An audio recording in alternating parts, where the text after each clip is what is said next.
di YouTube. Oke. Nomor 42. Faktor yang menyebabkan tingginya angka perkawinan dini di beberapa wilayah pedesaan Indonesia adalah rendahnya tingkat pendidikan. Tingginya angka perkawinan. Coba Azhar, kira-kira yang mana nih? Waduh. Kayak kalau 2 tuh kayak udah pasti di kalau 2. 2 bisa pengaruh budaya. Terus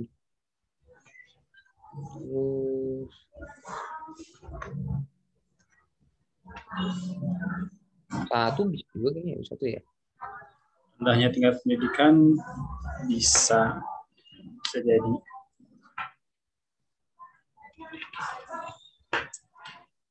Ini kalau ABCG itu berapa aja? Berapa pilihan nih, Kak? Kan ini yang petunjuk C ya. A itu 1, 2, 3. B itu 1, 3.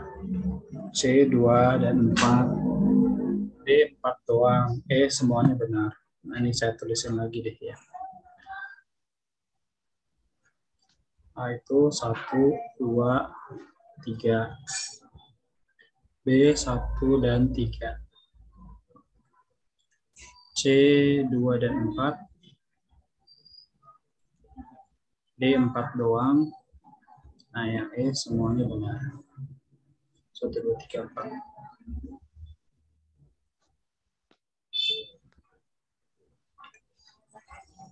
Rendahnya tingkat pendidikan masuk nggak?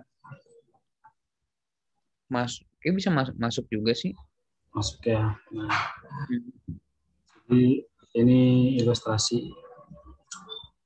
Di perdesaan angka perkawinan dini itu tinggi. Nah, karena beberapa hal berikut. Yang pertama, rendahnya tingkat pendidikan benar. Jadi sebenarnya kita udah bahas di pertemuan yang lalu kalau nggak salah ya. Jadi memang di desa ataupun di negara berkembang itu kan kecenderungannya mereka banyak nikah usia muda. Nah, salah satu hal yang berkaitan kenapa mereka melakukan itu karena mereka nggak punya tuntutan seperti orang kota ataupun orang-orang di negara maju yang harus sekolah dulu, harus kuliah dulu, bahkan harus kerja dulu baru boleh nikah. Nah, jadi banyak dari warga desa yang tidak berorientasi pada pendidikan tinggi, sehingga mereka merasa tidak punya kewajiban untuk melanjutkan sekolah. Banyak dari mereka yang hanya lulus SD lalu dinikahkan. Nah, tapi yang kita perlu pahami dengan bijak di sini adalah bukan berarti terus mereka rendah ya pendidikannya, maksudnya cenderung kita nganggapnya mereka itu dengan stigma yang negatif lah gitu. Enggak juga sebetulnya, karena ketika kita bahas lembaga pendidikan, nah di bab lembaga sosial kan salah satu ada istilah fungsi laten ya. Salah satu efek negatif atau fungsi laten dari lembaga pendidikan adalah memperpanjang usia remaja. Nah, maksudnya apa sih memperpanjang usia remaja? Gara-gara tuntutan harus sekolah dulu, harus kuliah dulu, baru boleh nikah. Nah, akhirnya lama tuh, maksudnya memperpanjang usia remaja. Padahal harusnya kan ketika seseorang itu udah akil balik gitu ya, secara fisik dia udah mampu bereproduksi, ya walaupun memang secara mental harus dipersiapkan lagi. Nah, tapi intinya nomor 1 benar ya, rendahnya tingkat pendidikan. Kemudian pengaruh budaya setempat. Nah, menikah pada usia muda sudah dilakukan oleh para orang tua mereka. Jadi maksudnya orang-orang yang ada di desa sekarang ini, kenapa mereka melakukan itu ya karena memang orang tuanya melakukan hal tersebut, perkawinan dini juga. Ya. Dan itu tidak dipandang menyalahi nilai ataupun norma yang berlaku, sehingga hal ini terus terjadi secara turun-temurun. Dan memang tidak ada larangan kan, maksudnya kalau secara syariat gitu ya, kalau kita ngomongin aturan agama, nah paling kalau ngomongin aturan negara memang ada minimal usia ya boleh menikah. Tapi kalau misalnya secara agama syaratnya kan cuma kalau umur itu kalau dia udah akil balik, nah dia boleh menikah. Kemudian tingginya tekanan ekonomi. Nah, kenapa di sini nomor 3 benar juga, Sal?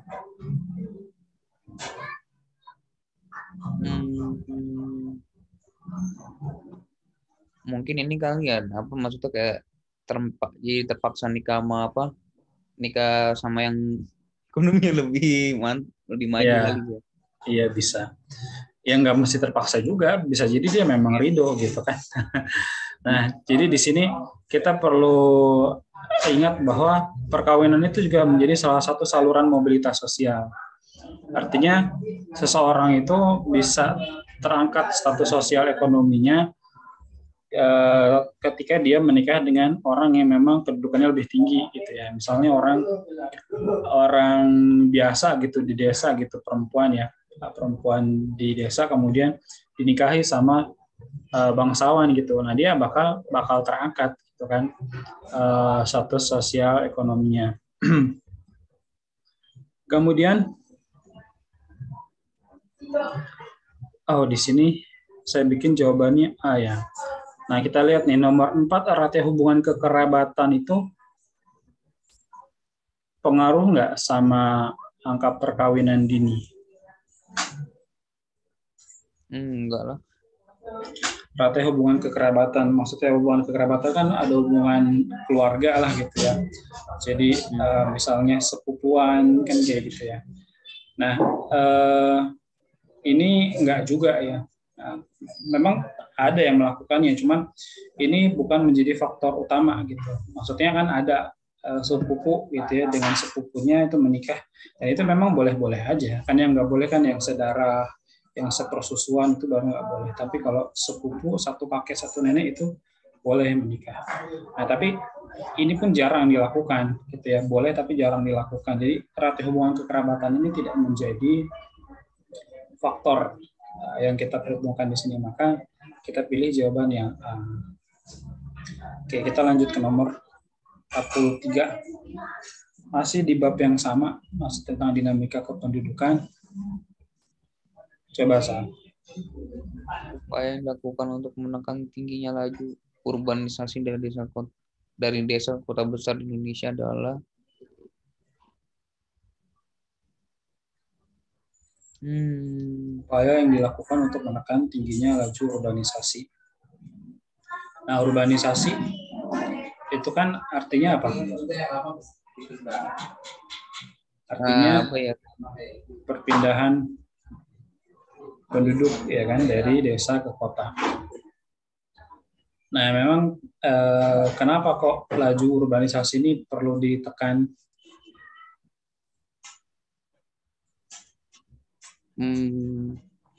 Karena di kota benar. Iya benar. Urbanisasi ini adalah sebab utama kepadatan penduduk di kota. Gitu ya. Jadi persebaran kepadatan penduduk itu nggak merata. Seperti kita lihat di Indonesia ini kan parah ya. Maksudnya persebaran kepadatan itu timpang banget. Pulau Jawa yang merupakan pulau terkecil gitu ya dari 5 pulau besar. Nah, jadi jangan dipotong kalau saya bilang pulau terkecil ya salah. Pulau Jawa merupakan pulau paling kecil dari 5 pulau besar di Indonesia gitu kan. Tapi malah jumlah penduduknya paling banyak. Nah, kepadatannya paling tinggi. Nah, ini kan jadi masalah gitu ya. Harusnya kan berbanding lurus, maksudnya yang wajar itu pulau paling padat dan paling banyak penduduknya deh. Pulau paling banyak penduduknya itu kan harusnya pulau paling besar gitu ya, misalnya Kalimantan atau Papua. Tapi kenyataannya enggak. Kenyataannya Pulau Jawa. Nah, kenapa? Karena memang kebanyakan kota besar yang punya pengaruh gitu ya besar di Indonesia ini dari dulu adalah di Pulau Jawa, ya di Jakarta, ya di Surabaya kan gitu ya, dan kota-kota besar lainnya. Nah, kira-kira kenapa mereka mau datang dari desa ke kota? Nah, ini kita berarti ngomongin faktor pendorong dan faktor penarik urbanisasi. Ingat nggak, Zal? Kita kayaknya udah pernah bahas itu ya. Ya udah. Faktor pendorong apa aja kalau kita ngomongin urbanisasi? Pendorong tuh kalau urbanisasi pekerjaan yang lebih layak itu masuk nggak? Nah, itu penarik. Oh, menarik Gini, tuh ya. iya. Jadi di sini kita perlu ingat konsepnya. Faktor pendorong itu munculnya dari tempat asal. Dan ini hal-hal yang cenderung negatif, yang bikin dia jadi terdorong pengen keluar gitu, pengen pindah. Jadi urbanisasi, faktor pendorongnya berarti kita ngomongin hal-hal yang terjadi di desa. Kenapa orang itu jadi pengen pindah? Misalnya upah yang minim di desa gitu kan. Kemudian pekerjaan yang kurang beragam. Dan hal-hal kurang mengenakan lainnya, misalnya fasilitas yang kurang lengkap gitu. Nah, ini pokoknya keadaan-keadaan yang bikin orang tuh terdorong pengen pindah. Nah, kemudian faktor penarik itu sebaliknya. Faktor penarik ini datangnya dari tempat tujuan. Jadi ingat aja, bayangin aja gerobak lah gitu ya. Kalau kita mau bikin gerobak ini jadi maju dengan cara didorong, itu kan berarti kita harus bergerak dari tempat asal atau dari belakang gitu ya. Namanya kita mau dorong ini berarti kan dari belakang. Nah, tapi kalau misalnya kita mau nyenarik, itu kan berarti kita harus dari depan. Nah, itu biar lebih gampang memahaminya lah ya, pendorong dan penarik. Nah, faktor penarik ini muncul dari daerah asal dan hal-hal yang menarik. Jadi misalnya kalau kita ngomongin urbanisasi, kenapa orang desa pengen pindah ke kota? Nah, faktor penariknya karena di kota upahnya lebih tinggi, pekerjaannya lebih beragam, fasilitas umumnya lebih lengkap, gitu. Nah, sekarang kita melangkah lebih jauh lagi nih di sini. Yang ditanyakan adalah kira-kira upaya apa yang bisa dilakukan supaya urbanisasi itu bisa berkurang, supaya nggak perlu lagi orang desa itu repot-repot pindah ke kota.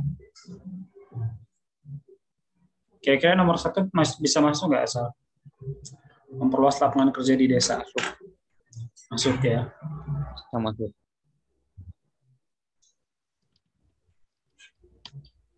Nah, ini ilustrasi ini urbanisasi. Di mana ada gula, di situ tambah ada semutnya. Nah, ini apa namanya? Peribahasa yang cocok banget gitu ya buat ngomongin urbanisasi. Karena memang di kota itu kan banyak gula-gulanya dalam tanda kutip. Banyak hal-hal menarik yang bikin orang pengen datang ke kota. Nah, orang-orang dari desa banyak pindah ke kota karena berbagai alasan seperti lapangan kerja yang terbatas, upah yang minim, dan sarana prasarana yang kurang lengkap. Ini tadi kita sebut sebagai faktor apa? Pendorong. Nah, maka untuk menekan laju tingginya urbanisasi,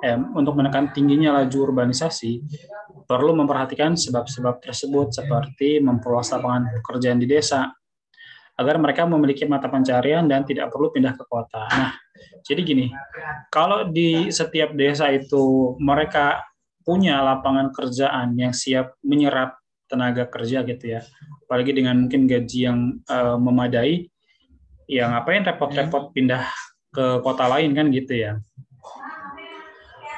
Kemudian yang kedua meningkatkan keterampilan masyarakat desa.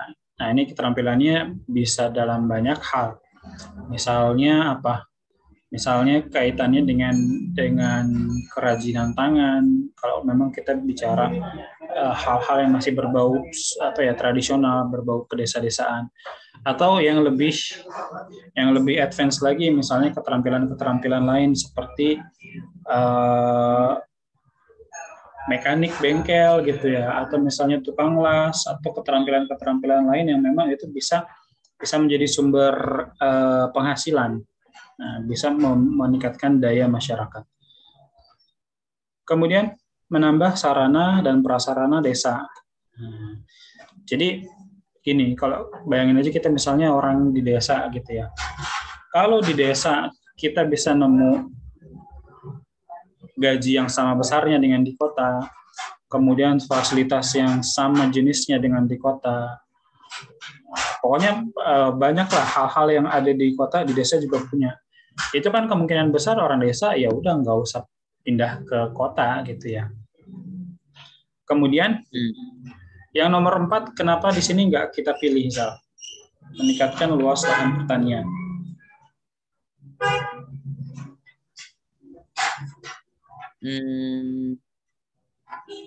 Mana ya? Pertanian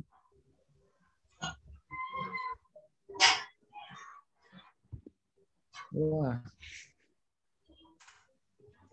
Nah, kita harus balikin lagi tadi alasan mereka melakukan urbanisasi itu kan karena hal-hal yang kurang mengenakan yang ada di desa. Yang faktor utamanya itu adalah biasanya ekonomi dan upah lah ya, katakan gitu. Jadi besaran pendapatan yang beda banget antara desa dengan kota.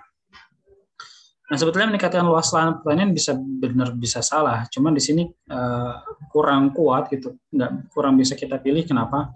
Karena tadi intinya orang desa kenapa pindah ke kota, karena mereka melihat di kota tuh gajinya lebih besar gitu kan, pendapatan lebih besar, sarana prasarana lebih lengkap. Nah, sedangkan meningkatkan luas lahan pertanian itu ya apa ya, tidak, memang efek positifnya ada satu, mungkin bisa menyerap lebih banyak tenaga kerja di bidang pertanian. Cuman kan sebetulnya bukan itu yang mereka harapkan. Mereka mengharapkan pekerjaan yang jenisnya sama atau paling nggak gajinya sama besarnya dengan yang ada di kota. Gitu. Nah, jadi kita pilih A di sini 1, 2, dan 3. Jadi meningkatkan luas lahan pertanian ini tidak membuat orang desa itu jadi berkurang urbanisasinya gitu. Jadi maksudnya pengaruhnya tidak terlalu besar. Nah, karena yang mereka inginkan itu bukan lagi pekerjaan yang kaitannya dengan pertanian, tapi pekerjaan-pekerjaan yang seperti yang ada di kota gitu. Kemudian kita lanjut ke nomor berikutnya. Nah, ini udah ganti topik. Sekarang udah tentang sumber daya alam. Coba Zah, kira-kira yang mana? Faktor utama yang mendorong Indonesia mengembangkan energi alternatif untuk mencukupi kebutuhan energi nasional adalah terutama dorong. Nah, kalau di sini ada kata mendorong, tapi nggak kayak bahasan di bab sebelumnya tadi ya, di mana faktor pendorong sama faktor penarik itu dua istilah yang berbeda. Nah, di sini nggak perlu kita permasalahkan. Jadi mendorong itu ya sama halnya dengan mendukung, sama halnya dengan menyebabkan gitu. Jadi esensi maknanya masih sama.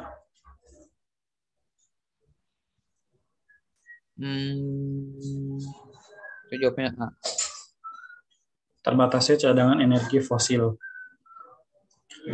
Nah, memang lagi-lagi ya, karakter soal seleksi masuk PTN ini jawaban benernya lebih dari satu. Kita lihat terbatasnya cadangan energi fosil, benar ya, karena memang energi fosil itu kan termasuk sumber daya alam yang kategorinya tidak dapat diperbarui. Nah, jelas itu jumlahnya terbatas. Kemudian meningkatnya kebutuhan energi nasional, ini benar juga nggak? Benar juga sih, bisa. Pastinya benar. Nah, bahkan kita bisa bilang di semua negara di seluruh dunia umumnya tuh makin dari tahun ke tahun itu kebutuhan energinya makin meningkat. Kenapa? Karena pada umumnya jumlah penduduk kan bertambah. Ya, secara otomatis pasti berbanding lurus juga kebutuhan energinya juga bertambah. Kemudian melimpahnya sumber energi non fosil. Nah, apakah ini benar? Ya, pilihan jawaban yang C nggak sepenuhnya salah sih. Ada sekian persen benarnya juga, cuman kurang kuat.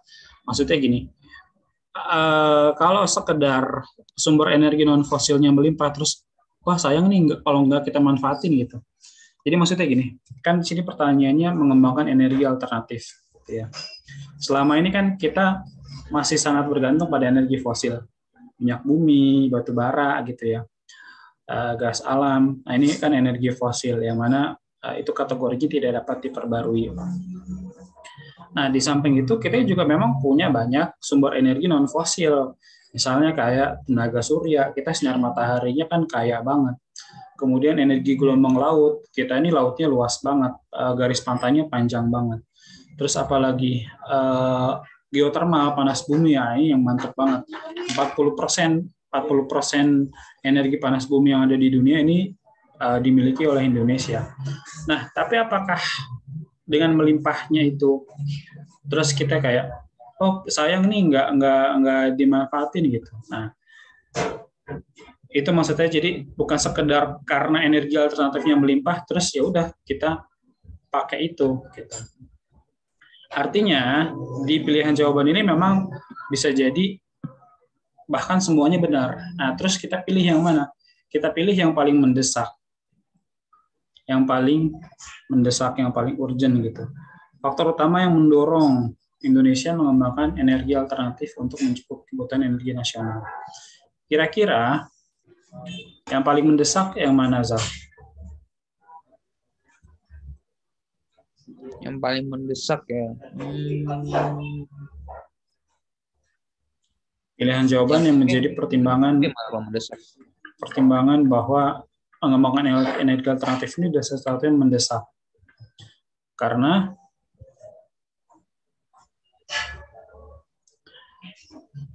kebutuhan energi nasional semakin hari semakin meningkat.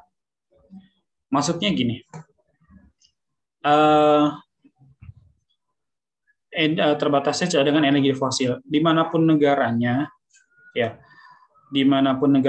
energi fosil itu kan ya pasti sesuatu yang terbatas gitu, karena dia kategorinya lagi-lagi sumber daya alam yang tidak dapat diperbarui. Tapi jumlah cadangannya berbeda-beda. Indonesia terbatas cadangan energi fosilnya, negara-negara Arab juga terbatas, tapi tingkat daruratnya beda gitu ya. Jadi maksud saya terbatasnya cadangan energi fosil ini ya memang dialami sama semua negara gitu. Cuman ini nggak kita pilih, kenapa? Karena jawabannya lebih mendesak karena meningkatnya kebutuhan energi nasional gitu. Nah, energi fosil kita cuma sedikit, maksudnya terbatas lah gitu ya, dari minyak buminya, dari batu baranya, maka kita perlu suplai energi dari energi yang alternatif, nah terutama energi-energi terbarukan seperti yang tadi udah saya sebutin, dan di ilustrasi ini ada juga geotermal, kemudian tenaga angin, kemudian tenaga air, kemudian dari biomasa, dari nuklir, dan dari tenaga surya. Nah ini sebetulnya kalau ini dimanfaatin, nah itu lebih tenang lah gitu ya. Artinya kita ini nggak lagi khawatir tentang kecukupan energi atau kecukupan listrik gitu ya. Jadi nggak akan lagi khawatir kalau ini udah dimanfaatkan secara optimal. Nah, bahkan nggak usah semuanya deh, geotermal aja, kalau geotermal doang nih udah benar-benar optimal, kita tuh udah nggak takut kekurangan listrik lagi. Nah, kenapa? Karena energi geotermal ini kan energi yang memang proses develop awalnya itu, pengembangan awalnya dia butuh biaya yang cukup besar gitu ya, effort yang besar. Tapi ketika udah berjalan dia low maintenance, artinya dia nggak butuh banyak perawatan, dia bisa berjalan terus gitu, dan sumber energinya akan terus ada sampai kiamat kan gitu ya. Maksudnya energi vulkanisme kan terus bekerja gitu selama bumi ini masih ada. Tambah lagi Indonesia itu cadangannya terbesar di dunia, tapi sayangnya itu masih jadi potensi doang, artinya belum jadi energi yang dimanfaatkan benar-benar gitu, dan menyedihkannya kita nih kalah dibanding Filipina, Venezuela yang sebenarnya cadangan energi geotermal mereka jauh lebih sedikit, tapi apa yang mereka udah gunakan gitu ya, konsumsi listrik yang bisa mereka dapatkan dari energi geotermal itu malah lebih besar daripada Indonesia. Nah, jadi ini merupakan alasan paling mendesak tadi ya, meningkatnya kebutuhan energi. Di antara semua pilihan jawaban yang disebutkan pada soal, peningkatan kebutuhan energi harus direspon cepat dengan mengembangkan sumber-sumber energi alternatif terbarukan yang ketersediaannya lebih terjamin. Nah, jadi soal ini awalnya kayak kelihatan susah gitu ya, maksudnya susah karena pilihan jawabannya kok kayak banyak yang benar gitu, tapi setelah kita temukan apa namanya instrumen apa yang bisa kita gunakan untuk memilih jawaban yang paling tepat. Nah, di sini kata-kata mendorongnya menjadi keyword gitu ya. Maksudnya ini berarti kita cari pilihan mana yang paling mendesak. Jadi yang B. Oke, kita lanjut ke nomor berikutnya. Sekarang soal petunjuk C lagi nih, 1, 2, 3, 4. Coba Zal. Pengendalian eksploitasi sumber daya alam tak terbarukan Indonesia perlu digalakkan karena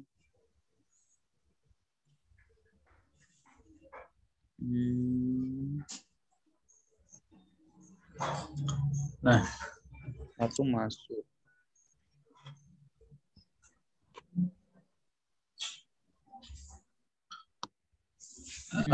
Maksud Ini dari jawabannya kayak tadi ya. Iya, ini masih mirip-mirip, cuman bedanya kalau soal sebelumnya kan tadi ngomongin kenapa kita harus cepat cari sumber energi alternatif gitu, cepat mengembangkan energi alternatif. Nah, kalau di soal yang sekarang ini bertanya tentang kenapa kok kita harus mengurangi gitu ya, bahkan mungkin menyetop kalau bisa eksploitasi atau pengambilan sumber daya alam yang tidak terbarukan. Dan kita tahu sumber energi atau sumber daya alam yang tidak terbarukan ini jumlahnya tadi terbatas. Jadi harus dikendalikan. Nah, dikendalikan kan maknanya adalah dikurangi gitu ya, dikurangi bahkan kalau bisa di stop dan dialihkan ke energi yang alternatif. Yang nomor 1 benar nggak, Zal? Cadangan terbatas. Nomor 1 benar. Nah, nomor 2? Sebaran tidak merata. Sebaran tidak merata sih benar, cuman nggak tahu deh masuk sama soalnya nggak ya. Ya. Jadi memang apapun sumber daya alamnya pasti tidak merata, gitu kan? Dimanapun sumber daya alam itu pasti tersebarnya cenderung tidak merata. Artinya daerah A bisa jadi dia punya batu bara, tapi daerah B punyanya minyak bumi gitu. Jadi mereka ini nanti bakal apa ya, saling melengkapi gitu. Tapi mereka punya perbedaan. Nah, karena memang sifatnya sebaran sumber daya alam itu biasanya cenderung tidak merata. Kemudian pembentukan berlangsung lama, antisipasi pertumbuhan kebutuhan. Nah, eksploitasi sumber daya alam tak terbarukan akan menyebabkan kehabisan atau kelangkaan yang akan menjadi masalah besar bagi hajat hidup orang banyak. Ini contoh kegiatan penambangan ya. Maka kita harus mengendalikan eksploitasi sumber daya alam tak terbarukan karena jumlah cadangan terbatas. Nah, maksudnya suatu saat akan habis, jelas. Sebanyak apapun gitu ya, sumber daya alam kategori tak terbarukan itu pasti dia dalam jumlah yang terbatas. Kemudian sebarannya tidak merata, sehingga memungkinkan jumlahnya berlebih di satu tempat, tapi sekaligus langka di tempat yang lain. Kayak misalnya apa ya? Katakanlah kita ngomongin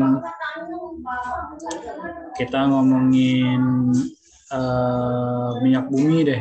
Misalnya aja ya. Mungkin kenyataannya nggak kayak gitu. Misalnya di Kalimantan itu punya cadangan minyak bumi yang banyak gitu, yang melimpah, yang berlebih. Sementara di pulau lain, misalnya katakanlah di Papua, itu kekurangan gitu, kelangkaan. Nah, ini kan bisa terjadi gitu karena memang tadi sebaran sumber daya alamnya tidak merata. Kemudian pembentukan berlangsung lama. Nah, ini benar. Bahkan inilah sebabnya kenapa mereka disebut sumber daya alam tak terbarukan. Jadi gini, kalau kita ngomongin minyak bumi, kemudian batu bara gitu ya, kita kan udah sering diceritain tuh proses terbentuknya gimana sih. Dari SD guru IPA sering cerita gitu ya harusnya bahwa minyak bumi ceritanya tuh dulu terbentuknya dari jasad makhluk hidup yang udah mati jutaan tahun yang lalu. Nah, kemudian akhirnya berubah sisa-sisa material atau sisa-sisa dari jasadnya itu menjadi minyak gitu, minyak di dalam bumi. Nah, sebetulnya ini bisa dibilang bisa diperbarui gitu ya. Cuma prosesnya itu pembentukannya sangat lama. Kan tadi ya jutaan tahun gitu. Nah, karena durasi yang jutaan tahun ini kan yang nggak mungkin untuk kita tunggu, ya maka dikategorikannya sebagai sumber daya alam yang tidak dapat diperbarui. Walaupun sebetulnya bisa diperbarui, tapi durasi pembentukannya itu yang nggak mungkin untuk kita tunggu, maka ya udah dianggap sebagai sumber daya alam yang tidak dapat diperbarui. Kemudian antisipasi pertumbuhan kebutuhan, jelas ya. Ini tadi sempat kita sebutin juga, di masa depan jumlah penduduk akan semakin banyak, sehingga kebutuhan akan sumber daya alam pun semakin meningkat. Jadi apa namanya?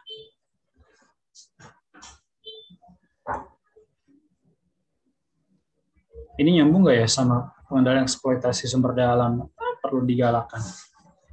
Sebenarnya sih kayaknya nggak nyambung ya. Kenapa saya bikin benar ya?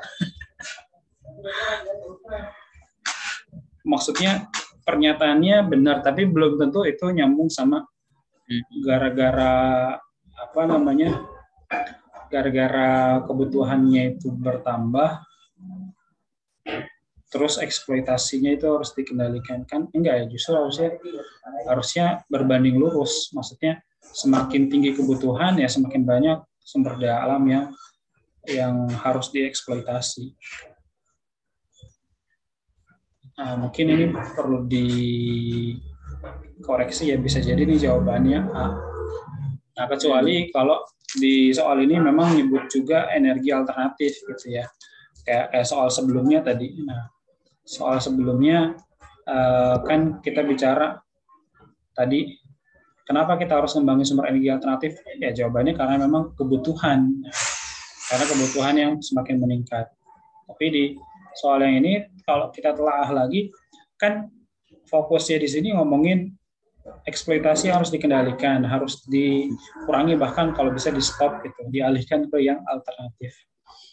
Nah, jadi yang nomor 4 ini saya harus koreksi, ini harusnya nggak dipilih ya. Nah, ini pernyataan yang benar.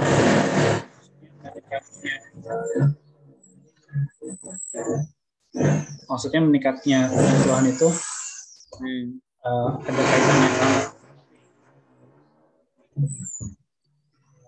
lagi ada yang kerja. Balapan suaranya. Nah, bentar deh, saya kayaknya harus cari tempat yang lebih kondusif lagi. Saya coba masuk ke kamar deh. Bentar ya, Sal.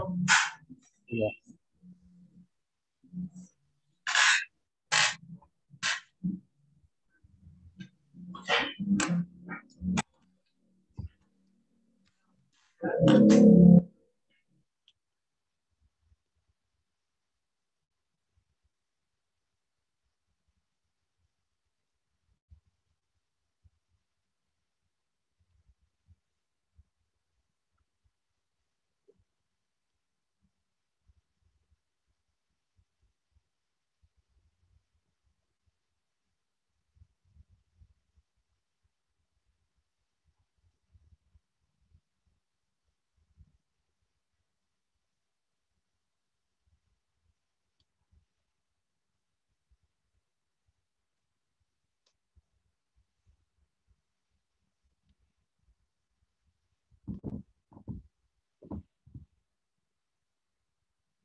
kita lanjut lagi. Semoga suaranya nggak terlalu masuk.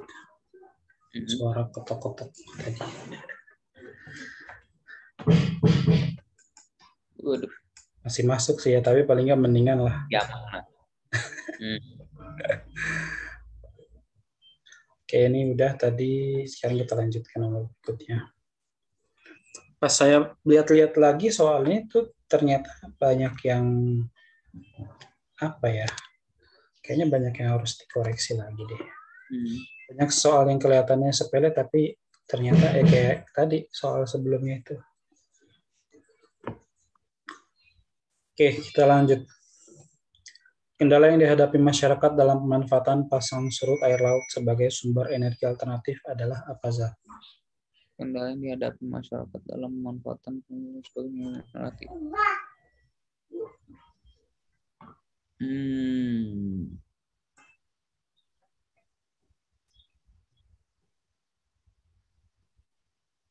Kendalanya ya.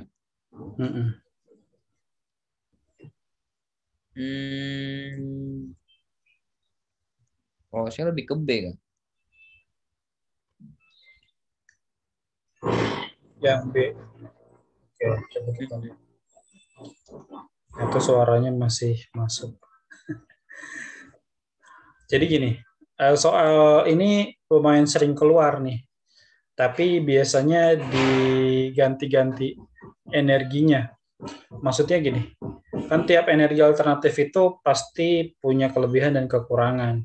Nah, sering soal itu menanyakan kendala atau kekurangan tiap-tiap sumber energi alternatif. Misalnya angin. Angin itu kan jelas energi yang murah gitu ya. Bahkan mungkin gratis lah kita bisa dapatkan. Tapi tetap ada kendalanya. Kendalanya apa? Kendalanya ya angin. Namanya juga angin-anginan. Maksudnya ketersediaannya itu tidak terjamin gitu ya. Artinya belum tentu selalu ada gerakan angin itu. Sedangkan kebutuhan kan selalu ada gitu ya. Kebutuhan akan energi akan selalu ada. Nah, itu pertama kalau kita ngomongin angin. Kemudian energi alternatif lainnya misalnya apa? Geotermal ya, tadi udah kita sebutin berkali-kali.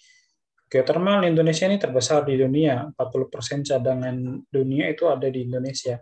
Tapi kenapa kok belum dimanfaatkan? Kendalanya apa?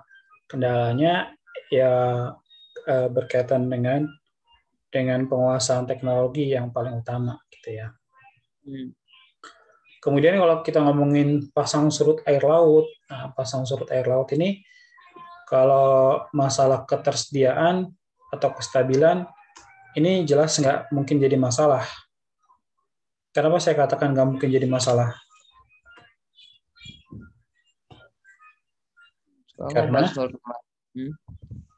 Karena apa, Zal?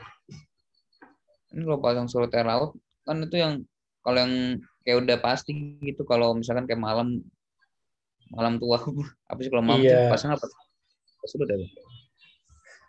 Kalau malam mulai dari sore ya itu pasang naik, ntar pas paginya itu surut. Benar. Jadi intinya pasang surut air laut itu kan selalu terjadi setiap hari gitu ya. Jadi kita nggak perlu khawatir terkait ketersediaannya. Nah, terus apa yang dikhawatirkan? Ancaman bahaya tsunami. Nah, yang A salah. Nah, kenapa? Karena perairan yang memiliki ancaman bahaya tsunami berarti memiliki gelombang yang besar.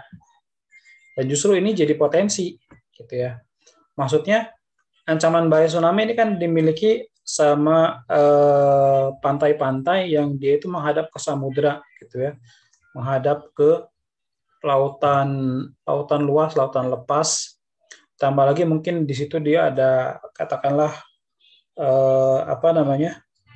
pertemuan lempeng gitu ya. Kalau kita ngomongin peristiwa tsunami-nya ya bisa berkaitan juga dengan peristiwa lempeng. Tapi intinya kalau kita ngomongin pasang surut air laut, justru kan energi yang kita manfaatkan ya fluktuasinya itu naik turunnya semakin besar dan semakin sering naik turunnya, itu kan berarti potensi energinya semakin besar, gitu ya.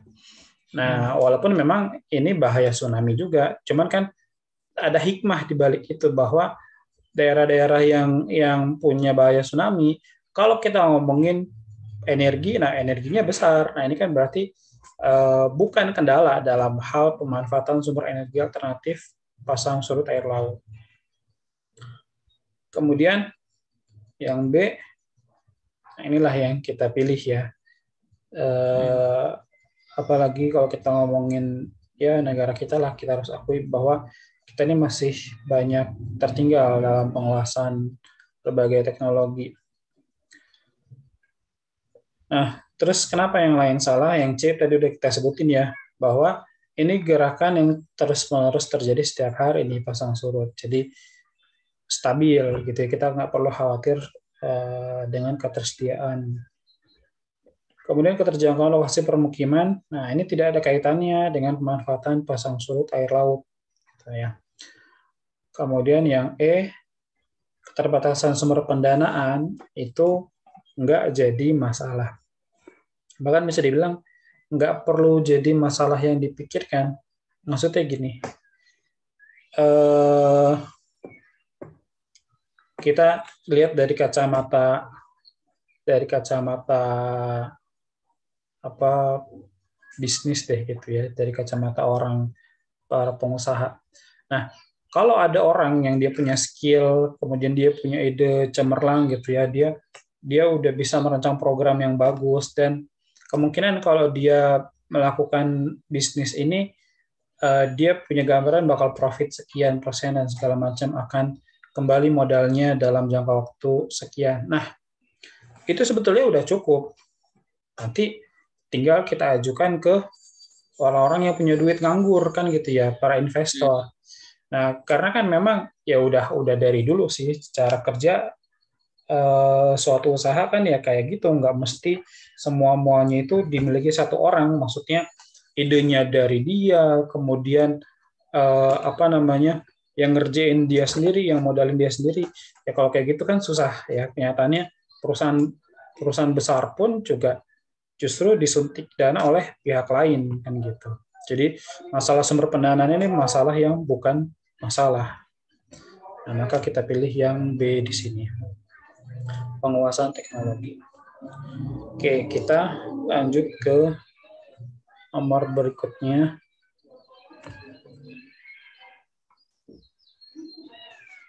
Nah, sekarang kita ngomongin panas bumi atau geothermal lagi. Panas bumi tergolong sumber energi terbarukan yang ramah lingkungan karena luas. Nah, ramah lingkungan artinya apa? Artinya dia nggak ngerusak lingkungan kali ya? Iya, nggak merusak lingkungan, benar. Atau minim kadar perusakan lingkungannya. Emisi karbon yang rendah, lokasi yang jauh dari permukiman, tidak menghasilkan limbah, penggunaan teknologi yang rendah, tidak mengganggu habitat. Saya lebih kecil sih, Bang. Yang kecil ya, oke. Nah, di sini jawaban yang bisa kita eliminasi yang mana? Yang bisa dieliminasi mungkin yang D kali ya, Kak? Yang D, benar. D itu udah langsung bisa kita eliminasi. Kenapa? Karena nggak ada kaitannya teknologi rendah dengan ramah lingkungan gitu. Apakah yang rendah teknologi itu pasti ramah lingkungan? Kan enggak juga. Bahkan bisa jadi sebaliknya. Maksud saya gini, ya kalau kita bandingin sepeda dengan sepeda motor, ya jelas lah sepeda motor sepeda lebih ramah lingkungan, dan dia memang nggak ada teknologi yang canggih di situ. Nah, tapi kalau kita bandingin sama-sama sepeda motor gitu, tapi keluaran tahun 70-an sama keluaran tahun 2020-an. Ini pasti beda banget, ya kan? Mesin yang dirancang tahun 2020-an itu pasti lebih efisien, Artinya konsumsi bahan bakarnya kan lebih sedikit, tapi bisa menghasilkan daya atau power yang lebih besar. Ditambah lagi dia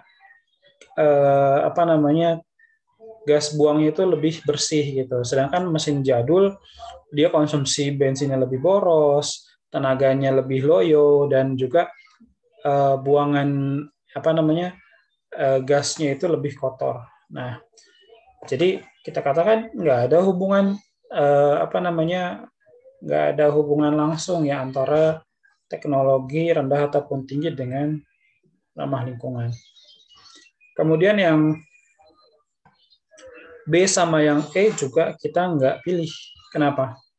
Apakah yang disebut ramah lingkungan itu yang jauh dari permukiman? Enggak juga. Enggak juga. Maksudnya gini, misalnya kita melakukan pengerusakan hutan, gitu. Kita bakar, pokoknya kita rusak lah, dan hutan itu jauh dari permukiman. Apakah terus kita katakan itu ramah lingkungan? Enggak. Kan enggak, karena anggota dari lingkungan itu kan bukan cuma manusia, ya kan? Anggota lingkungan ya semua unsur biotik dan abiotiknya gitu. Makhluk hidupnya, manusia, hewan tumbuhannya, kemudian yang unsur abiotiknya ya tanahnya, batunya, airnya, udaranya gitu. Nah, itu semua harus terjaga. Ketika itu semua tetap terjaga, maka dikatakan ramah lingkungan. Jadi nggak ada kaitannya atau kita nggak bisa pilih jauh dari permukiman atau tidak mengganggu habitat itu sebagai indikator ramah lingkungan. Di sini jawaban yang paling tepat ternyata yang A. Nah, emisi karbon yang rendah itu.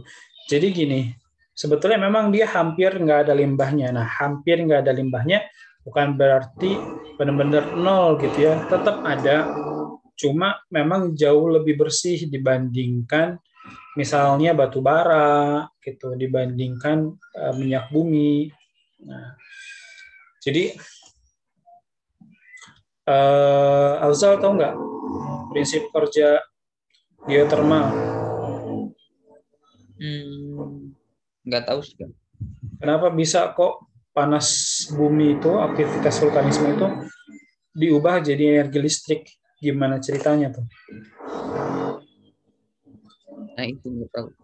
Nah, jadi gambaran sederhananya kayak gini. Ini kan ada di sekitar pegunungan lah ini ya, di ilustrasinya terlihat.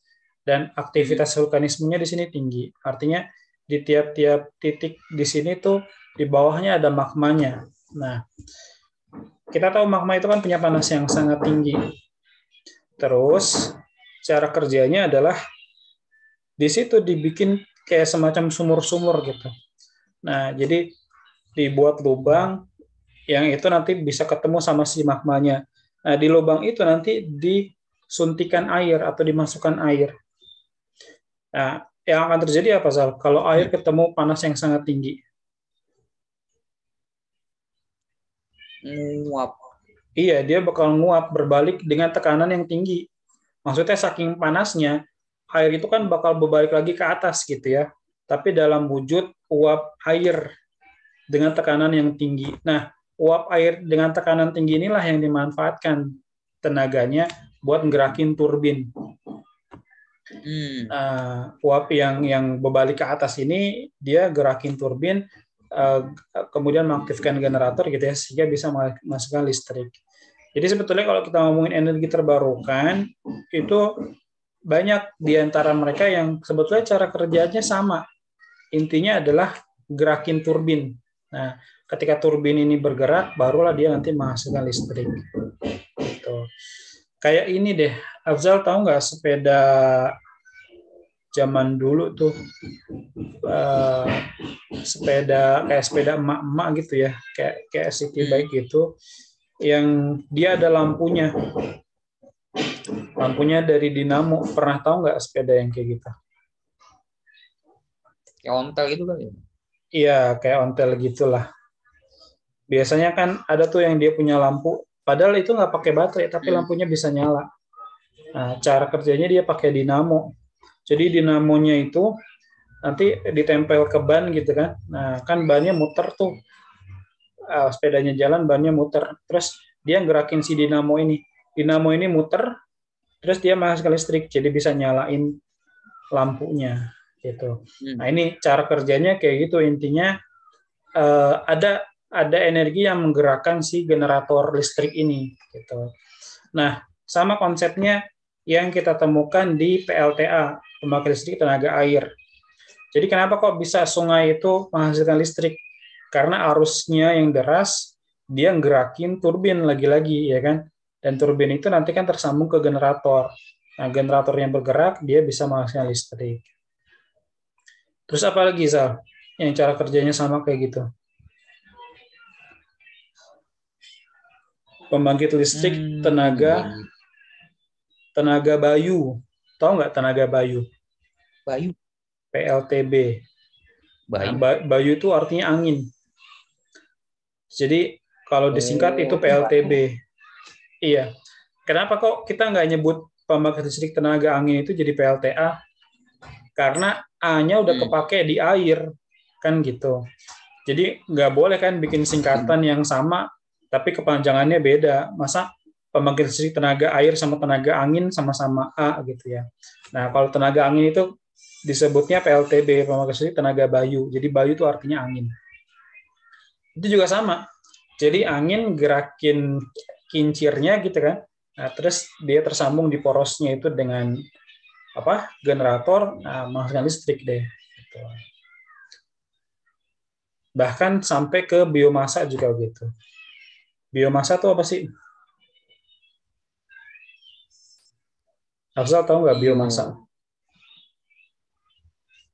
Biomasa itu intinya sampah-sampah organik gitu ya. Bayangin aja kayak sisa-sisa tanaman pertanian gitu yang kering-kering. Nah, itu tuh termasuk kategori biomasa dan itu bisa diubah menjadi listrik. Gimana ceritanya? Nah, kita cari deh ilustrasi ya. Oh, kok ini jadi Shopee. Jadi saya lagi buat Shopee sih. Biomasa gitu ya. Biomasa menjadi energi listrik. Nah, kalau ini prosesnya panjang banget memang. Prosesnya panjang banget.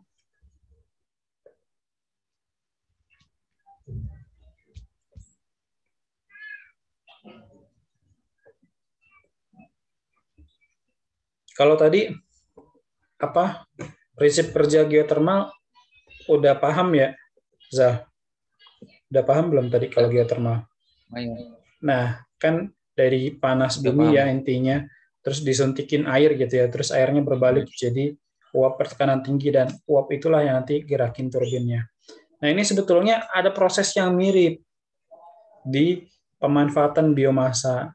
Cuman kalau di sini panasnya itu bukan dari panas bumi. Terus panasnya dari mana?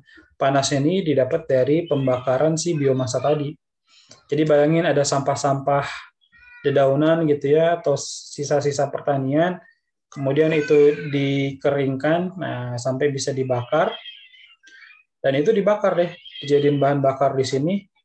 Nah pas dia udah jadi nyala api, udah proses selanjutnya itu sama persis dengan apa yang ada di tadi alurnya geothermal ya. Jadi panasnya ini dimanfaatkan buat memanaskan air. Nah, yang mana nanti airnya ini kan ada tulisan ini hot water boiler gitu ya. Jadi maksudnya pemanas air. Kemudian air ini ketika dipanaskan dia berubah jadi steam, jadi uap. Nah, uap bertekanan yang dia gerakin turbin. Nah, turbinnya gerakin generator. Kemudian dia menghasilkan listrik deh gitu. Jadi prinsip kerjanya sama-sama gerakin turbin gitu ya, tapi awalnya dalam wujud materi yang beda-beda. Ada yang gerakan angin, ada yang gerakan air laut, ada yang benda seperti biomasa ini yang dibakar gitu. Tapi tidak semua energi alternatif itu alurnya sama kayak gini, maksudnya gerakin turbin. Ada juga yang nggak perlu gerakin turbin. Misalnya apa? Misalnya tenaga surya. Nah, kan sekarang udah banyak tuh ya, bahkan ada power bank yang dia itu pakai solar cell gitu. Jadi kita cukup pakai itu sebagai gantungan di tas gitu ya. Nah, ini biasanya dipakai sama orang yang suka ini sih, suka traveling atau suka naik gunung gitu ya. Nanti selama perjalanan tuh dia siang-siang udah tuh digantung aja di tasnya. Ntar dia nyerap energi matahari dan dia bisa jadi power bank. Nah, itu di situ nggak perlu ada proses mekanikal atau proses gerakan-gerakan yang mengaktifkan turbin kan gitu. Jadi kalau yang energi surya itu beda memang proses menghasilkan listriknya. Nah, ini sebetulnya fisika banget ini. Tapi ya apa namanya, kita masih bisa pahami asal ngerti konsep sederhananya lah gitu ya. Jadi ya tetap porsinya beda sama orang yang fisika asli tuh ya, mereka benar-benar apa namanya, tetek bengeknya mereka pahami gitu. Kalau kita kan cuma ya permukaannya aja lah. Oke, kita lanjut ke nomor berikutnya. Coba Zal. Faktor geografis yang perlu dipertimbangkan dalam studi kelayakan pengembangan sumber energi panas bumi. Kelayakan.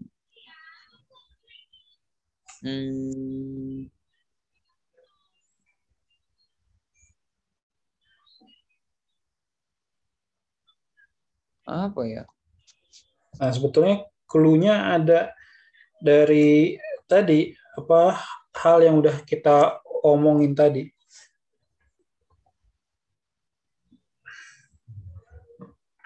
Mungkin yang E kali ya? Yang mana? Yang E. Yang E. Kenapa yang E, Zal? Atau mungkin kalau sumber daya air biar apa?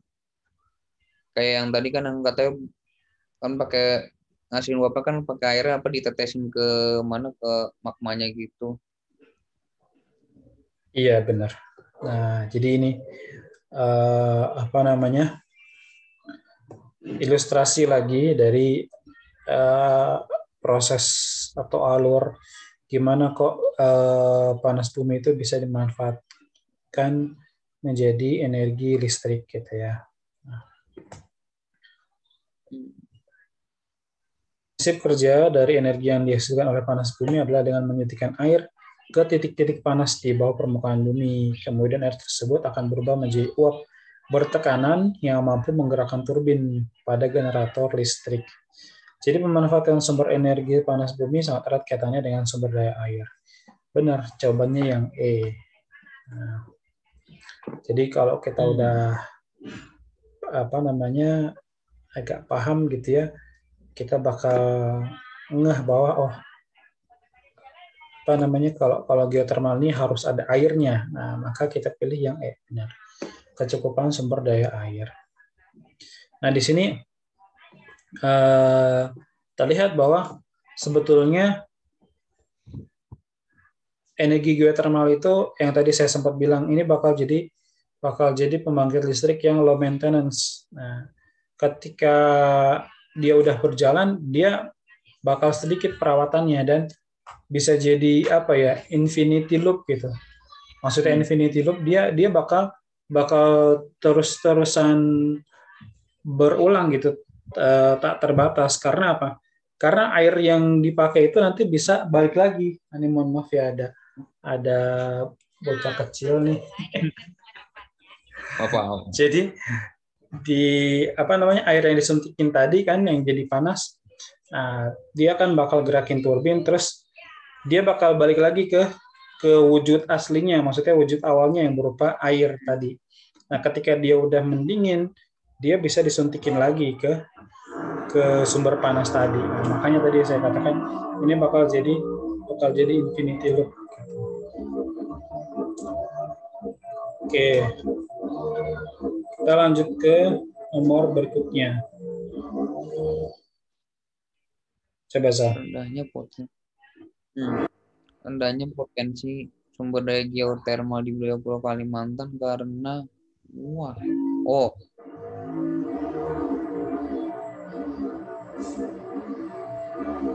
Karena apa? Mungkin aja ya kan? Benar, mantap. Nah ini cukup sering ya muncul nih kita ngomongin Kalimantan. Kalimantan itu aman dari gempa, aman dari gunung meletus. Kemudian dia termasuk ini berarti. Kenapa kok dia aman dari gunung meletus? Karena memang dia tidak termasuk atau tidak dilalui jalur pegunungan api. Dia tidak punya aktivitas vulkanisme. Makanya juga ya minim atau rendah potensi geotermalnya. Nah, di sini kita bisa jadikan gambar ini acuan ya. Ini gambar apa nih, Zal? Peta ini persebaran gunung berapi. Iya, mantap. Nah, terlihat bahwa nggak ada tuh di di Kalimantan, ya kan? Kalimantan nggak ada. Nah, sedangkan di Sumatera banyak tuh jejer, Jawa apalagi, kemudian Nusa Tenggara juga banyak. Tapi Kalimantan nggak ada. Nah, inilah yang membuat dia jadi minim potensi geotermalnya. Nah, jadi sering banget Kalimantan ini diomongin terkait dengan dia itu aman dari gempa karena dia jauh dari pertemuan lempeng gitu ya. Makanya juga di Kalimantan itu tidak kita temukan morfologi-morfologi yang macam-macam. Maksudnya gini, kalau di Sumatera sama Jawa kan banyak reliefnya gitu ya. Maksudnya permukaan buminya itu kasar. Nanti ada yang tonjolan-tonjolan seperti gunung, pegunungan, bukit. Terus ada cekungan-cekungan, ada lembah segala macam. Sedangkan di Kalimantan tuh minim. Kalimantan tuh relatif flat gitu ya, relatif datar. Nah, kenapa? Karena dia nggak ada aktivitas tektonismenya, nggak ada aktivitas vulkanismenya. Nah, sekarang kita lihat pilihan jawaban yang lain ya. Wilayah yang berupa dataran, ini benar cirinya Kalimantan, tapi sama sekali nggak ada kaitannya dengan geotermal, kan gitu ya. Di sini kan kalau geotermal berarti kaitannya kita ngomongin ke vulkanisme. Nah, tapi kalau kita nyebut karakter bentang alam Pulau Kalimantan, benar memang dia didominasi oleh dataran. Terus yang B, teknologi yang sulit dikembangkan, enggak. Di sini bukan itu alasannya, karena di sini khusus ya Pulau Kalimantan. Beda kalau pertanyaannya kenapa Indonesia masih belum optimal pemanfaatan geotermalnya. Nah, bisa jadi yang B ini benar kalau kita ngomongin Indonesia secara umum. Kemudian tidak adanya aktivitas vulkanik, nah ini jadi jawabannya. Yang D, sebagian besar tanahnya berupa gambut. Ini memang benar cirinya Kalimantan. Tapi itu bukan jadi penyebab dia minim geotermal. Nah, kalau gambut itu kan kaitannya dengan Kalimantan tuh dulu didominasi sama rawa-rawa gitu ya. Nah, bahkan sampai sekarang di beberapa wilayahnya, terutama di bagian selatan, itu didominasi rawa-rawa sehingga tanahnya pun jadi tanah gambut. Terus yang E, adanya hambatan sosial budaya, enggak juga. Nah, kalau yang mungkin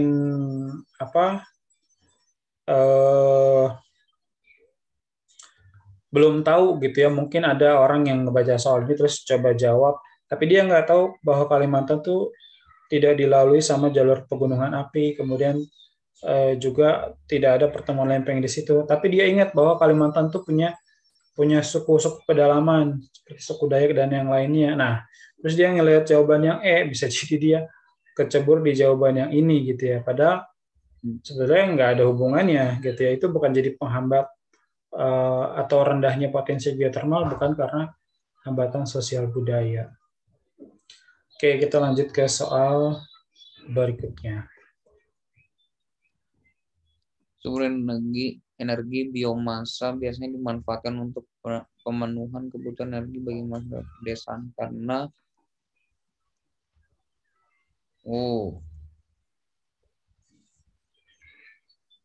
Yang D. Yang mana? Ketersediaan bahan melimpah. Kenapa ketersediaan bahan melimpah, Zal? Wah, kan desa pasti apa pekerjaan masuk kebanyakan mata pencariannya apa perkebunan sama apa pertanian gitu. Iya, mantap. Kan ada yang kering-keringnya gitu. Nah, itu sekarang soal kotok-kotoknya pindah ke situ, Zal. Ya sekarang malah di sini kotok-kotok.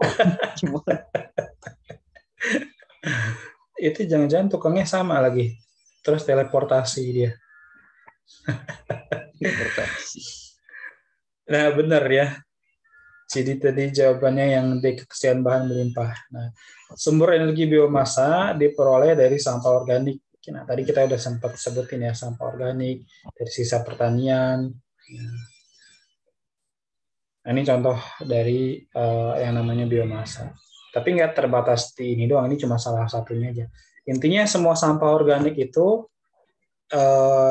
selama dia punya wujud padat gitu ya, dia punya wujud padat dan dia bisa dibakar, ya udah itu jadi biomasa istilahnya.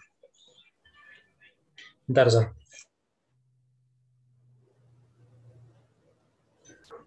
Di desa dengan kegiatan pertanian, masyarakat memiliki sangat banyak bahan untuk dijadikan sumber energi biomasa. Nah, jelas jawabannya yang D. Nah, kalau yang ini apa namanya? Gak perlu kita bahas ya, maksudnya kenapa yang lain salah? Ya karena emang jawaban yang menonjol cuma yang D doang gitu, udah maksudnya udah mutlak gitu ya. Bukan karena teknologi belum berkembang, bukan karena harga minyak tidak stabil, bukan karena potensi energi terbatas, bukan juga karena operasional rendah. Nah, jadi kalau kita udah paham bahwa tadi yang namanya biomasa tuh pokoknya sisa apa sampah organik yang bisa dibakar gitu. Nah, terus kenapa kok di desa itu banyak dimanfaatkan? Karena memang di sana melimpah. Oke, kita lanjut. Proses penambangan batu bara Indonesia menghadapi kendala kerusakan lingkungan yang berupa batu bara tuh. Batu bara lebih ke udara ya, Kak? Yang B, bro. Coba deh jawabnya. Sebetulnya batu bara tuh merusak semua. Maksudnya daratannya rusak, airnya rusak, udaranya rusak. Maksudnya tercemar semua. Parah. Iya. Nah, gini. Terus kita pilih yang mana?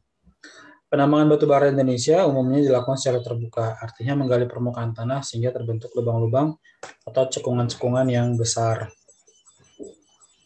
Nah, kayak gini. Jadi dalam kegiatan apa namanya pertambangan itu tuh ada istilah penambangan terbuka sama penambangan tertutup. Tertutup tuh yang kayak gimana sih? Tertutup tuh yang kayak apa namanya? Kalau saya ya barusan ngebayanginnya, Afsal tahu nggak game kamu sempat main PS1 nggak? Wah, Nggak pernah main. kali ya. Nggak nyambung deh, kita beda generasi sih. Nah, jadi apa namanya di PS1 tuh saya keinget ada salah satu game yang populer banget dulu, apa CTR ya, Crash Team Racing itu panjangannya. Nah, itu salah satu arena atau tracknya tuh kayak di dalam pertambangan. Jadi di situ ada terowongan-terowongan gitulah. Jadi intinya gini, penambangan tertutup itu kegiatan penambangan yang di luarnya atau permukaan tanahnya itu sebetulnya masih utuh. Nah, tapi dia tuh gali bagian dalamnya. Gimana caranya dia bisa nyampe ke dalam? Dia bikin terowongan-terowongan gitu. Nah, jadi bedanya terbuka sama tertutup itu cuma di permukaannya aja. Kalau terbuka ya udah dia benar-benar apa namanya gali semuanya gitu. Nah, sedangkan tertutup tuh di permukaannya masih utuh tapi dia gali di bagian dalamnya. Oh, jadinya nggak kelihatan dari luar gitu ya, Kak? Iya. Oke, oke. Nah, kegiatan penambangan terbuka ini membuat lahan kehilangan kesuburan karena lapisan paling atas dengan kandungan organik dan unsur hara paling tinggi telah hilang karena bekas galian. Jadi, jawabannya yang hilangnya penutup lahan. Nah, sebetulnya ya, tadi kan saya sempat sebut batu bara ini semuanya dia rusak. Tanahnya jelas rusak, kemudian airnya jadi tercemar, terus udaranya apalagi. Saya pernah nonton tayangan di YouTube, itu kalau nggak salah channelnya apa ya namanya, Watch Documentary kalau nggak salah. Jadi intinya gini, di Kalimantan tuh banyak warga yang tinggal nggak terlalu jauh dari PLTU ya, PLTU. Nah, PLTU itu apa? Pembangkit listrik tenaga uap. Iya, tenaga uap, benar. Nah, kalau orang yang nggak paham, mungkin ngiranya, oh kan uap air kan bersih gitu ya. Padahal bukan gitu. Nah, PLTU itu bahan bakarnya adalah batu bara. Nah, jadi di Indonesia pun mayoritas ya kebanyakan energi listrik kita nih dari PLN itu sumbernya adalah dari batu bara. Nah, batu bara itu digunakan di PLTU itu yang mana batu bara ini adalah sumber energi yang sangat tidak ramah lingkungan. Kenapa? Karena dia menghasilkan polusi udara yang sangat parah.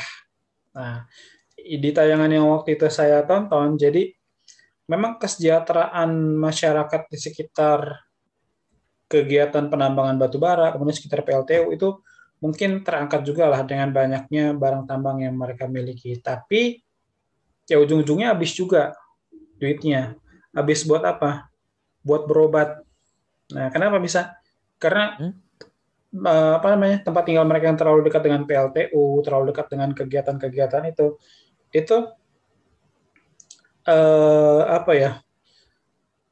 bikin mereka jadi banyak kena penyakit pernapasan, kena ISPA, kena kanker paru-paru kayak gitu. Nah, kalau saudara-saudara kita di sekitar Gunung Merapi gitu ya, atau gunung-gunung lainnya mungkin ngalamin hujan debu itu cuma ya berapa tahun sekali lah gitu ya ketika gunungnya lagi aktif. Tapi orang-orang ini yang tadi saya sebutin di Kalimantan itu setiap hari. Bayangin aja, setiap hari itu mereka di rumahnya, di jemurannya, di tempat tinggalnya itu selalu kehujanan debu-debu yang itu merupakan sisa dari pembakaran batu bara. Nah, yang itu bikin mereka kena ISPA, kena pokoknya gangguan pernapasan lah gitu, sakit paru-paru. Nah, karena mereka punya duit, mereka berobat lah ke Jakarta. Tapi ujung-ujungnya apa? Ya duitnya habis juga buat berobat, dan itu cuma buat memperpanjang aja, maksudnya menunda kematiannya mereka. Maksudnya mereka udah kena sakit itu, mereka punya duit, mereka datang ke Jakarta, mereka berobat. Nah, terus berapa bulan ya mati-mati juga. Ya memang kita semua pasti mati ya, cuman paling enggak kalau prosesnya kayak gitu, kalau kejadiannya kayak gitu kan ya nggak beres juga gitu. Artinya harusnya itu diperhatikan juga gitu ya. Memang kita nggak boleh tinggal dekat-dekat dengan penambangan batu bara, apalagi dengan PLTU-nya juga gitu. Nah, jadi kalau pertanyaannya batu bara tuh ngerusak apa sih, dia mencemari apakah tanahnya, airnya, apa udaranya? Jawabannya sebetulnya semuanya gitu. Cuman ya yang langsung terlihat jelas pasti di tanahnya, dia langsung rusak karena kegiatan penambangan terbuka gitu. Dan banyak juga penambang yang tidak bertanggung jawab, artinya lubang-lubang yang mereka buat itu nggak mereka uruk lagi, nggak mereka tutup lagi gitu. Bahkan gara-gara kan Kalimantan juga curah hujannya tinggi ya, lubang-lubang itu akhirnya ketutup sama air dan jadi danau-danau yang itu nggak diharapkan juga sebetulnya danaunya. Kenapa? Karena banyak anak kecil main sekitar situ terus kecemplung, tenggelam, meninggal gitu. Nah, sampai apa ya, banyak efek dominonya gitu yang tidak diharapkan gara-gara eh, apa namanya, kelalaian dari para penambang itu gitu. Ya mungkin bukan bukan penambangnya sih yang salah, perusahaannya gitu ya. Kalau penambangnya ya pekerja aja, mereka cuma ngejalanin ya udah tugasnya mereka gali gitu. Nah, ini yang harus mikirin kan sebetulnya si pemilik para perusahaan ini. Oke, kita lanjut ke nomor berikutnya. Yang nomor 52. Materinya ganti lagi nih. Iya, materinya ganti lagi. Kekayaan ikan laut Indonesia banyak yang dicuri oleh nelayan asing karena wah.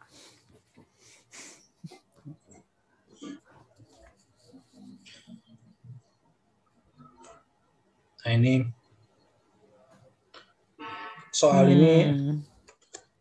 ini muncul di tahun 2018, kan memang kita ambil ini dari SBMPTN 2018 ya. Ketika itu kalau kita ngomongin kemaritiman ya, kita ngomongin kelautan, perikanan, itu ada salah satu tokoh yang apa namanya, dikenal banget di Indonesia gitu ya. Bu Susi waktu itu menterinya. Bu Susi Pujiastuti. Nah, yang dia terkenal juga apa namanya, banyak dibikin meme ya. Fotonya beliau itu tenggelamkan. Jadi nelayan asing yang nyolong ikan di perairan Indonesia itu banyak yang ditangkap. Nah, ditangkap mereka terus kapalnya dibom, ditenggelamin. Nah, tapi di sini pertanyaannya kenapa bisa banyak terjadi illegal fishing kayak gitu?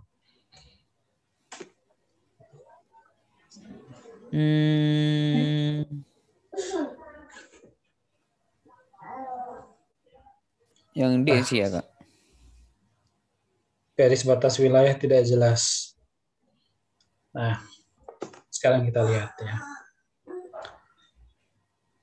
Indonesia sering mengalami kerugian akibat illegal fishing yang dilakukan oleh nelayan asing. Penyebab utama masalah ini sering terjadi dan sulit diatasi adalah karena wilayah laut Indonesia sangat luas. Nah, jadi ternyata jawabannya sederhana, karena memang wilayah kita ini luas banget. Kenapa jawaban yang lain nggak bisa kita pilih? Gini, kalau wilayah laut sangat terbuka, katakanlah wilayah laut sangat terbuka, wilayah laut sangat terbuka dengan wilayah laut luas itu beda ya. Terbuka tuh contohnya kayak misalnya Jepang deh, dia kan langsung menghadap ke Samudra Pasifik gitu. Itu wilayah lautnya terbuka. Nah, tapi apakah laut terbuka itu menyebabkan banyak orang bisa apa namanya masuk tanpa ketahuan? Enggak juga gitu. Nah, jadi intinya karena memang wilayah laut yang sangat luas, jadinya susah buat dijagain gitu. Nah, terus kenapa kita nggak pilih yang D, garis batas wilayah tidak jelas? Nah, kita bisa ambil contoh gampangnya batas antara pulau-pulau di Kepulauan Riau ya, atau di sekitaran Sumatera, perbatasan dengan apa namanya, Singapura. Nah, itu kan batasnya dekat banget gitu ya, artinya itu susah melihat batasnya. Tapi apakah susah jagain di situ? Enggak. Justru garis batas wilayah yang tidak jelas ini kan cenderung adanya di daerah-daerah yang dekat banget sama tetangga kita gitu. Nah, justru daerah-daerah yang dekat sama tetangga karena perairannya sempit itu kan lebih gampang buat dijagain. Nah, di sini kita banyak kecolongan karena memang susah jagain wilayah laut yang sangat luas ini. Jawabannya yang C. Yang sayangnya memang kelautan, padahal semua orang tahu ya bahwa Indonesia ini lebih luas lautnya. 70% lebih wilayah Indonesia adalah lautan.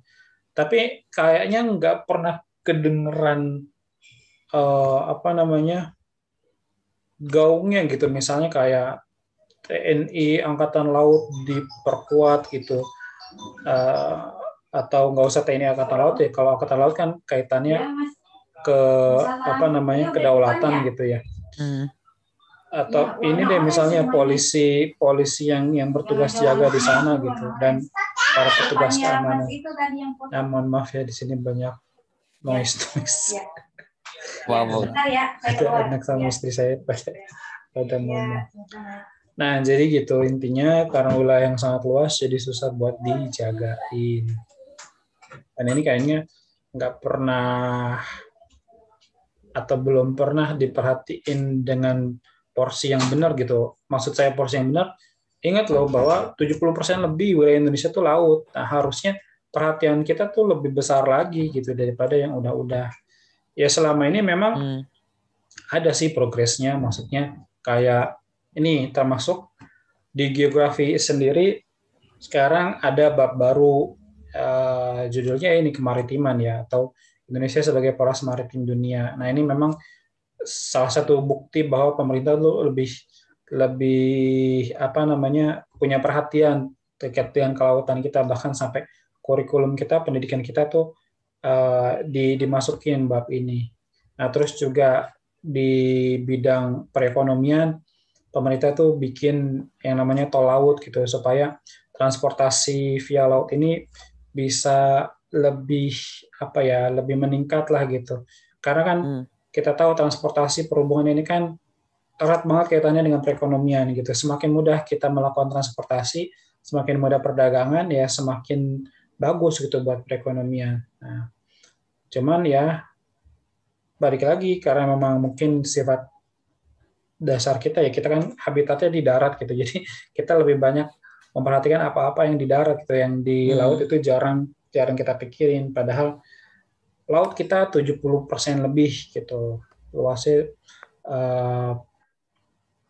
dibanding daratnya jauh lebih besar. Nah, udah jam 10.30 aja nih, Sar. Sampai sini ada yang mau tanyain nggak? Aman sih. Aman ya, nggak ada maling ya? Nggak ada maling. Kan aman berarti nggak ada maling. Iya. Oke, Sal, kalau nggak ada yang mau ditanyain, kita cukupkan sampai sini dulu kali ya. Nanti insya Allah saya share PPT-nya seperti biasa ke Bu Fani dulu. Oh ya Kak. Ya, ada yang mau ditanyain? Yang pertemuan terakhir apa? Yang kemarin tuh boleh dikirim nggak apa? Dikirim lagi gitu PPT-nya? Boleh. Nanti Soalnya saya kirim. waktu itu sangkan udah di save, nggak tahu belum, kira udah expired di chatnya Bu Fani. Oh, iya nanti saya kirim lagi. Oke, Zal. Terima kasih atas perhatiannya. Mohon maaf kalau banyak kekurangan. Kita tutup dulu dengan doa. Assalamualaikum warahmatullahi wabarakatuh. Waalaikumsalam warahmatullahi wabarakatuh. Oke.